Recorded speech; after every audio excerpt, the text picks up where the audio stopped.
તો દોસ્તો જે નવું મટીરિયલ મગાવ્યું હતું એ આજે ટોટલી આવી ગયું અને જે ચારકોલ સ્ટીક અને વ્હાઇટ પેન્સિલ મગાવી હતી તો આજે આ કુરિયર આવી ગયું તો આનું અનબોક્સિંગ કરી અને મટીરિયલ જોઈએ.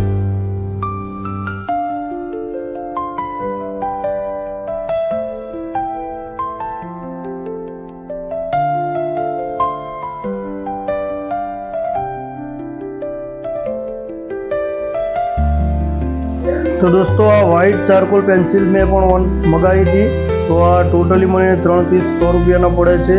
તો આગળ હવે જોઈએ. હવે હું આ ચારકોલ બોક્સ ખોલું છું તો એ પણ આપણે જોઈએ અંદર શું શું મટીરિયલ દીધેલું છે. તો આ કેમલનું ચારકોલ સ્ટીક છે અને આની પ્રાઇસ ટોટલી 500 રૂપિયા છે. 500 થી 550 તમને મળી જશે ઓનલાઈન. તો જોઈએ આમાં કેટલા સ્ટીક, આમાં ટોટલી 20 સ્ટીક દીધેલા છે અને એ બધા સેમ કેટેગરીના છે, સેમ જ છે બધા 20 20.